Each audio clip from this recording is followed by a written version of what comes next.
I want to talk about some more predictions for 2020 and some misgivings that I have and want to see things change.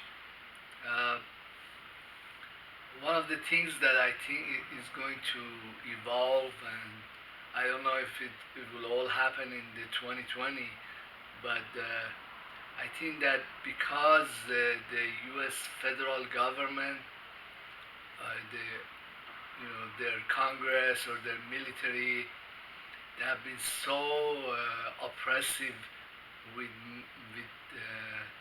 different ethnic nations that really exist here, and also with foreigners, like with Mexicans, with the Iranians, with blacks. They have a very rotten history. So there is all these nations that really exist in the United States, but they're all very much suppressed. There is a Japanese nation here. There is a Mexican nation here. There is a Chicano nation here. And looking at the past, even the past 4 years, yeah, I see nothing but animosity, warfare, games of suppression. With let's just say take Mexico or Mexicans. Trump made a wall and they're happily building it, and he got it, the budgets for it, they all passed, and it, their government or the group that has political power has done nothing but fight with different nations, or for example, in the last year, the U.S. government threw several Iranian researchers, scientists into jail. I guess they have a division, they call it ICE. They arrested a professor. He was coming here to go to a graduate school, and they forced him to return. Then the other researchers or scientists, they're kind of shunned, and there is a culture that they promote, that just very anti-Iranian culture, anti-Muslim culture, anti-Mexican culture, anti-black culture, anti-Japanese culture. They suck. And their history is nothing more than fear-mongering. Well, the latest is what we are discovering about Bill Gates, that he had been, for years, he had been planning and playing with these viruses, and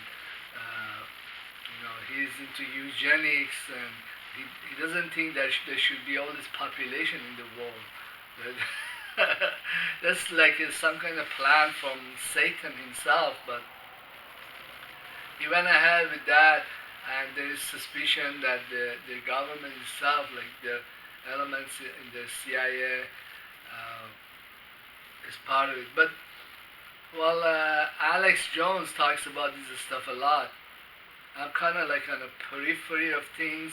I'm not, a newscaster, and a lot of people don't look here, but I kind of look at the stuff, and I see that all the stuff that the United States has done, the government has done, has destroyed tourism, had prevented businesses from interacting with foreign countries, has started wars, you know. So I think there is the desire or the tendency that if there was parts of the United States that could separate and have its own foreign policy and its own internal policies too, like if California kind of separated from the United States, became a nation of its own, and We didn't have to worry about all these. I mean, what kind of immigration policy do we believe in here with all these different ethnicities that agrees in any shape and form with what the federal government is doing? I mean, it just completely, that's just has to do with immigration. Well, how about foreign trade? How about traveling and going back and forth? I mean, how about a very hostile culture that the white minority has that makes it impossible for group to move in socially or economically. How about government preferences of handing out money to their bankers and to their favorites? What part of these philosophies or ideas or the stuff they do is something that I would do if I, I was part of the government here in this corner? It has nothing to do with us, with our way of living. Well, you can get some of these ideas also when you listen to Alex Jones. He talks about that, about the globalists and nationalists. And I do believe that at some point there will be some kind of civil conflict, or it might even get violent.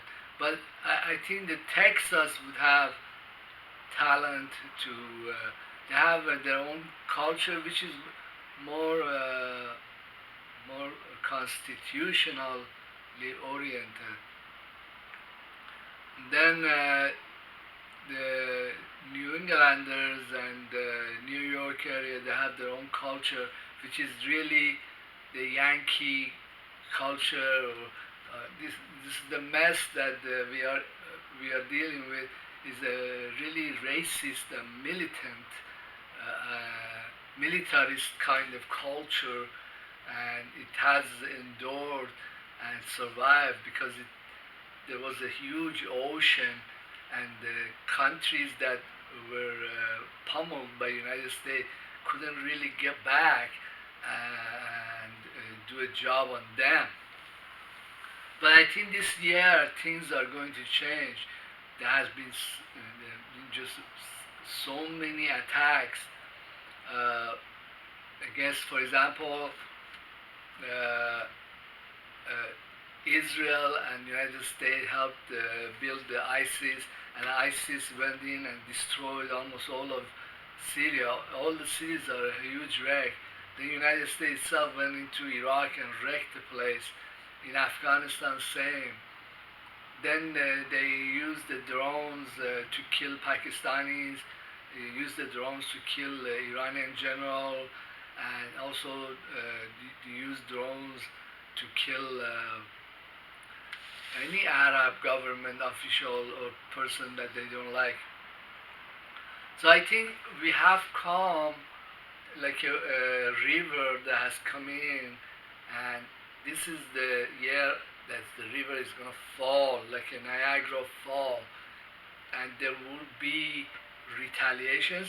But besides retaliations or blowbacks, I think that there is also disintegration, because I mean many Americans haven't really looked at this in this fashion, but I noticed this with the Iran-Iraq war, that in that era of time, the Iraqis themselves, they were under extreme pressure, and there was a lot of hostility towards the war with Iran, because Iraq itself is composed of mostly Shia, which is like Iran, and a lot of Kurds, which is just another Iranian tribe, and only like a fraction of the society was Sunni.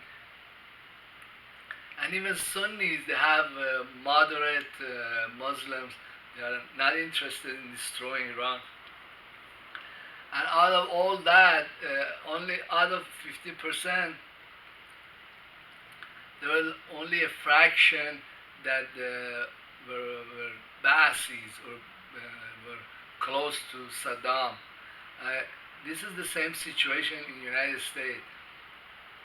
It has a huge population, and a lot of these populations are not from New York.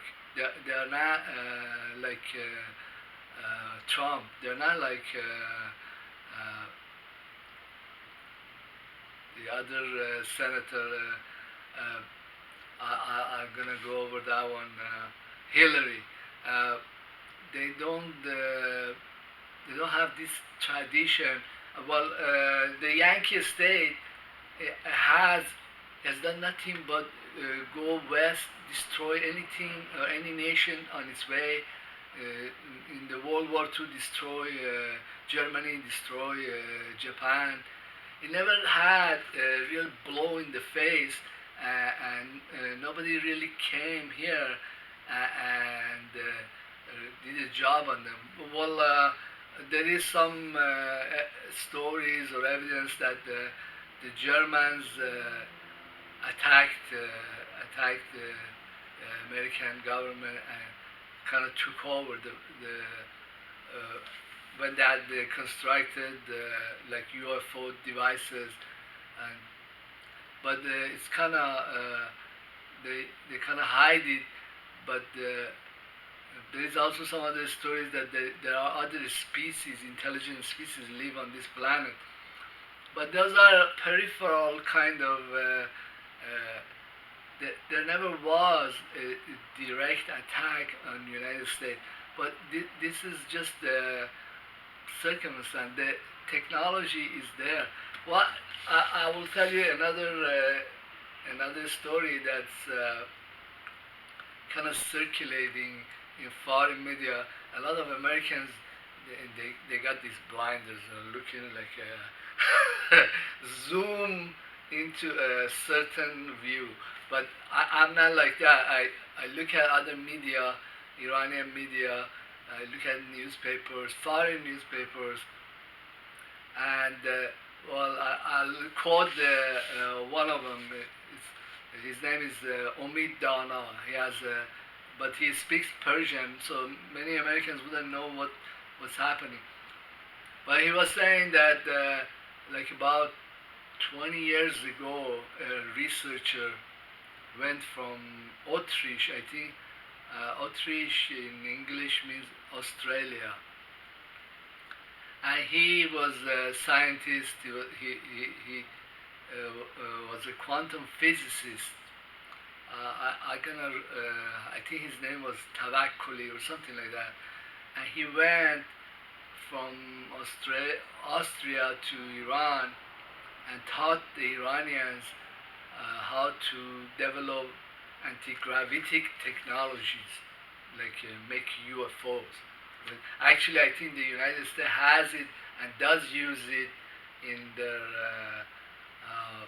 some of their planes. I think the Russians do too. I was watching one, so he was saying that they had developed these UFOs and used them to capture RQ-170. And the researcher was saying that capturing such an advanced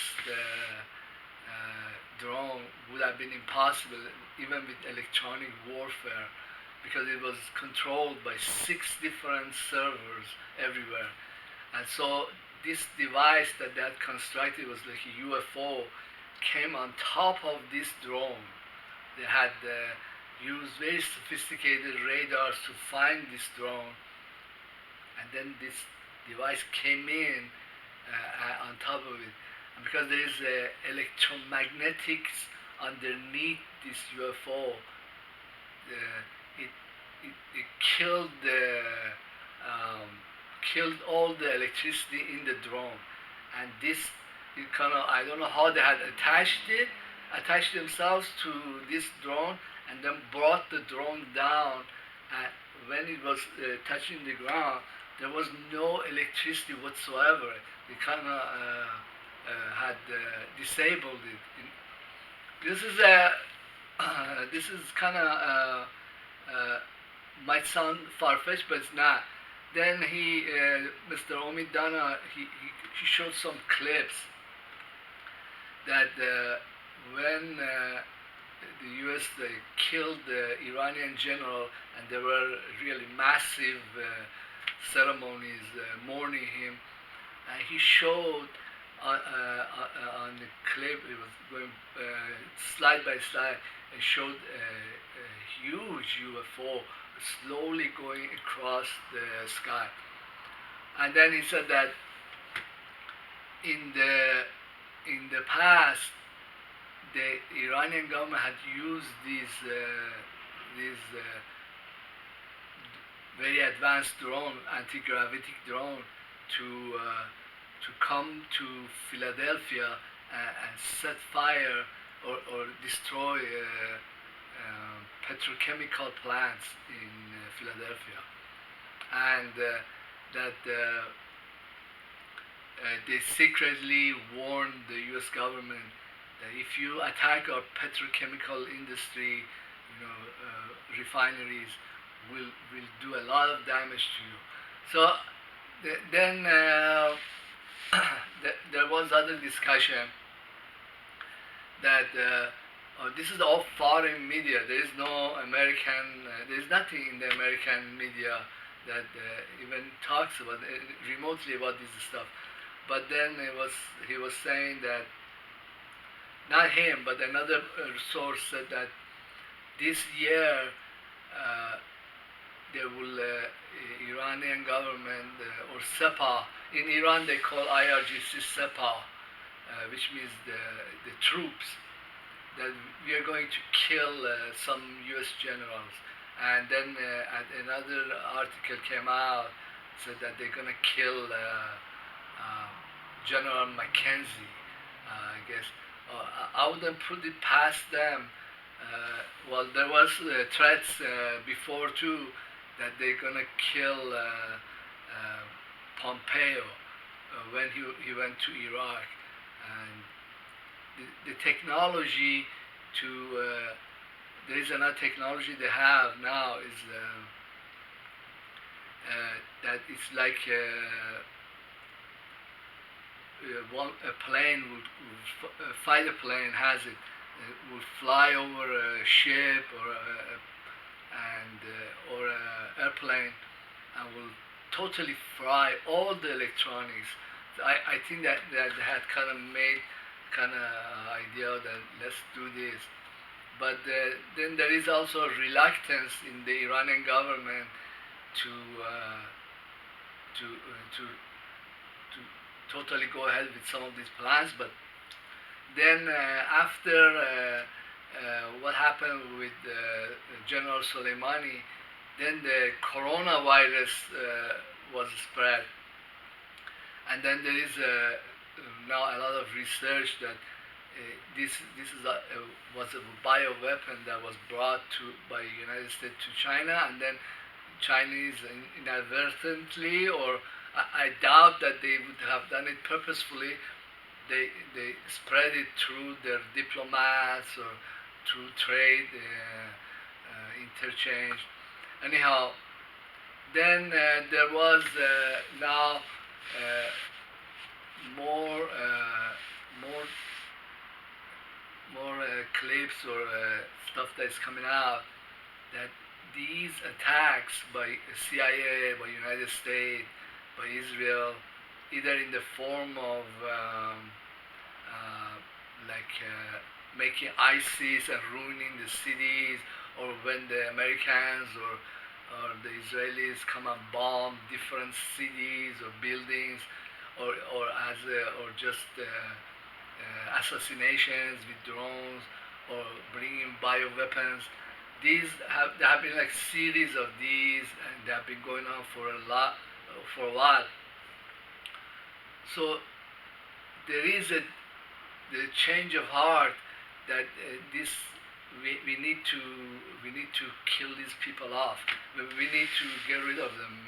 There is no, well, there was a saying by Iranian general that when they assassinated Mr. Soleimani, General Soleimani, the drone cut off his hands, and the general was saying that we're gonna cut off America's feet. We're gonna totally get rid of them, get them out of this area. But also there was another attack uh, when a suicide bomber was hired by Saudis. Well, he was a Pakistani. He went and blew himself up and killed 30 soldiers in Khuzestan, Ahvaz. And then Iranian government figured out that which group had done this, and they just like they send in the sophisticated rockets, they destroyed entire, I think it was 2, 3 buildings that they had, the group that was responsible, and destroyed them in their home base in Syria. And they already had made agreement with the Syrian government, and the attack with the Iraq, Ain al-Assad or Lion's Eye base was also coordinated with the Iraqi government. So I think that this year there will be blowback in the mainland United States. But after the suicide bomber in Khuzestan killed 30 soldiers, then the Houthi, well, one Iranian general said that until we attack them deep in their country where they feel safe, they will not stop. In fact, after a little while, the Houthis attacked and destroyed like a major refinery, and that's just what Houthis have published a series of targets, like 300 targets. They've been going through it, and I've watched some of the footage. The Saudi military is just no match for them, and they have the best weapons too. So I do think that there will be retaliation, and either they will kill off major U.S. figures like Pompeo himself, or General Mackenzie, or they will. Well, there is a prediction by a Jewish rabbi that says that this year Iran is going to totally attack Israel and occupy it. And there is a huge disparity in military personnel strength and determination. I think that the trigger point is very close, or the trigger has been issued, but I don't know exactly. I think that the soldiers will invade the Israel itself, or the Hezbollah from the north, or it will be coordinated, because these sabotage and attacks and assassinations and will not stop. We need to finally get rid of Israel, and with the United States. I don't think there is any military that's more vulnerable than the U.S. military, with all these stupid people spread everywhere. You know, I don't know. This attack on Ain al-Assad or Lion's Eye base can happen almost any place. I think that the UAE is going to just get completely demolished or overtaken, or the Iranian government is just gonna send in troops there. That's UAE or other places. I don't know. Their relations depends on the relations in the. Then also very vulnerable, or the U.S. Navy. I think they're gonna get their asses kicked. But this is just a speculation. But then I think that it will reverberate back to United States, like the U.S. is similar to what Iraq was at the time of Saddam Hussein, has all these different groups, and the federal government is giving them all monies and shutting them up and doing all this stuff that that's not in the best interest of any of these groups. For example, their immigration philosophy or their discrimination in jobs or handing out government money to just few friends or bankers. There is a lot of grounds for things becoming violent, becoming civil war in many different places. I don't know how it will. I think that they have a lot of talent.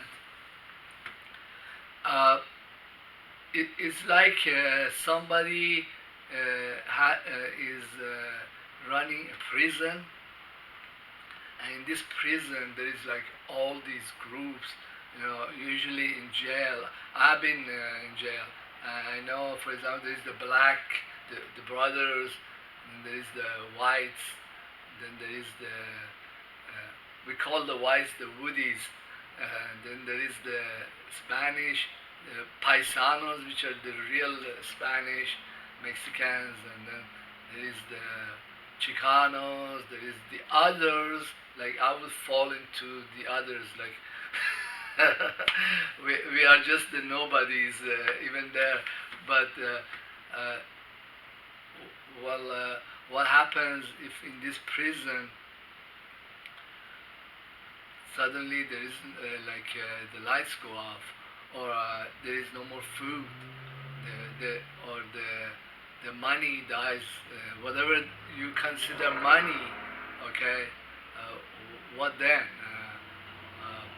What if the guards took off and just locked the doors?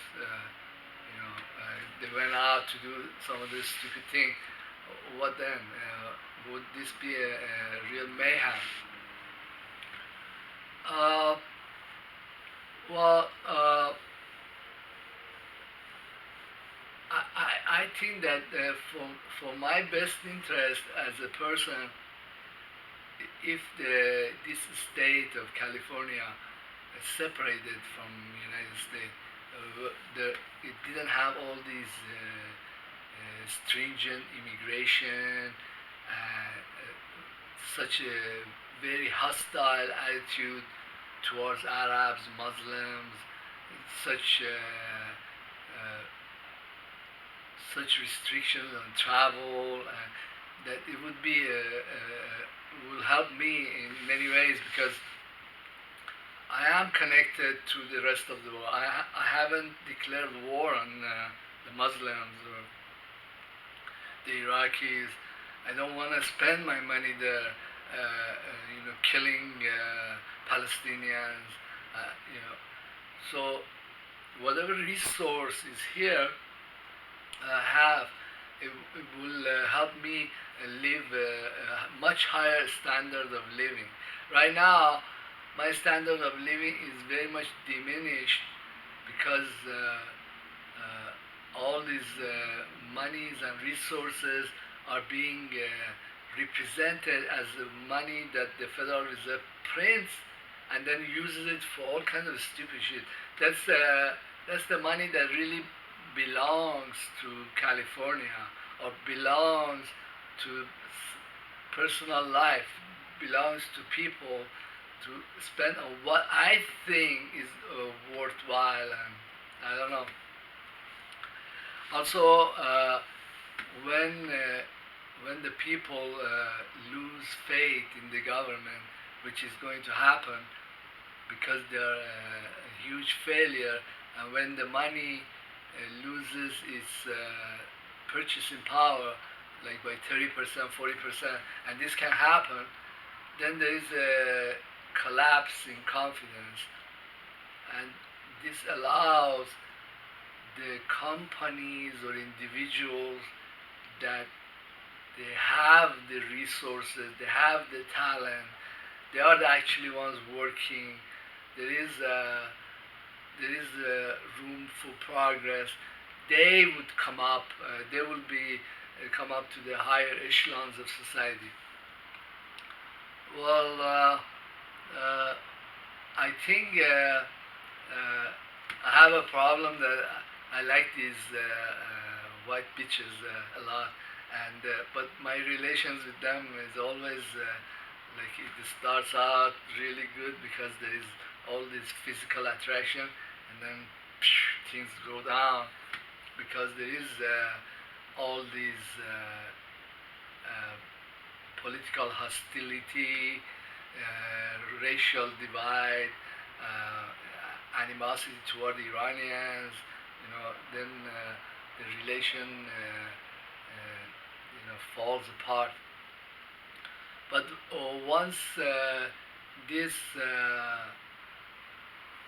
this system comes to its conclusion, then I think my relations with women, I'm always worried about this because my significant other is a white bitch, but there is all these difficulties.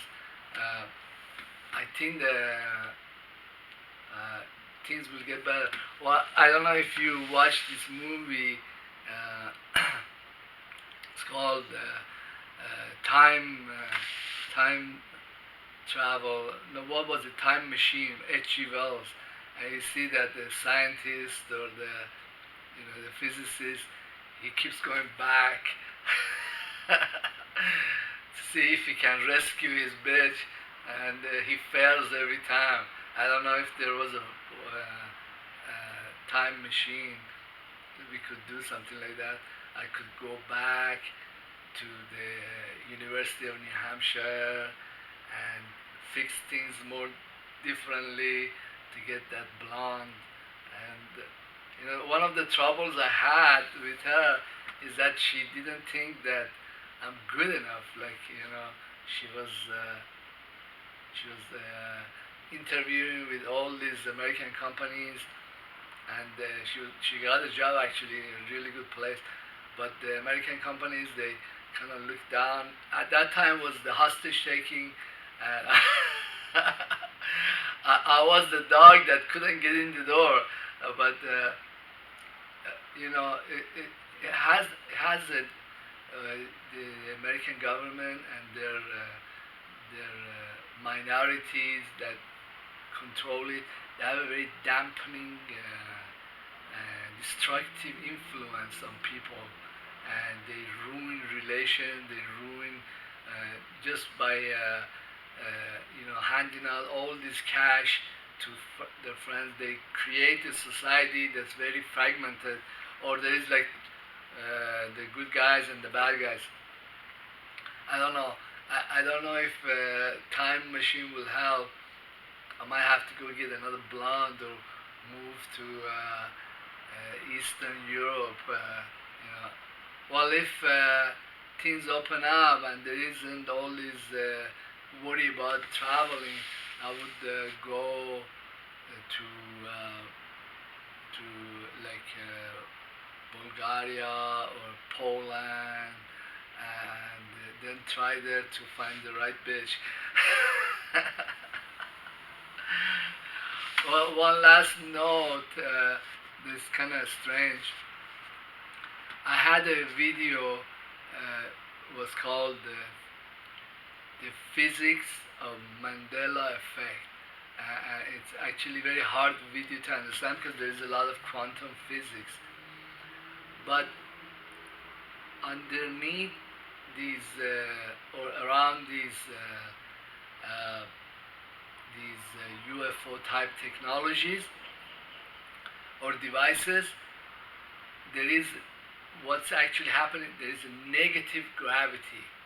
Okay, so negative gravity is tied with the dimension of time.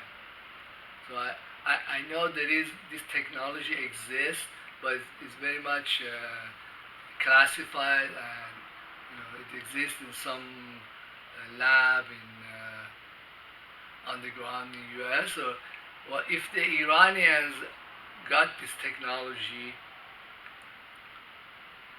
they understand this physics, then it's possible that there is the time travel technology that they had.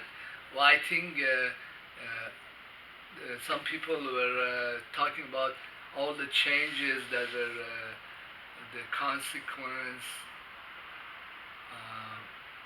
or related to Mandela effect. Or what if a foreign country that had been kicked around many times by United States got hold of this technology, and they went back in history and kicked the America's ass very hard. What if? Uh, this is some kind of speculation. What if the Mandela effect is not because of all these servers that have almost zero temperature in the chips? What if the quantum pollution that's coming out is not from these chips? What if it's from time machines that some belligerent foreign power got hold of it? I mean, I don't know. I could just speculate scientifically. There is this song. It used to be. I don't know. I forgot the group. The wise man can reason away. The wise man can look at things and follow a chain of reasoning, a chain of events, and get different conclusions. Actually, I was watching this movie, sci-fi, that kind of dealt with this in a different way. Well, thank you for being my YouTube channel. Please subscribe, leave comments, don't be shy. Nobody's gonna come get you. And I like feedback. I want to know what people think. Thanks.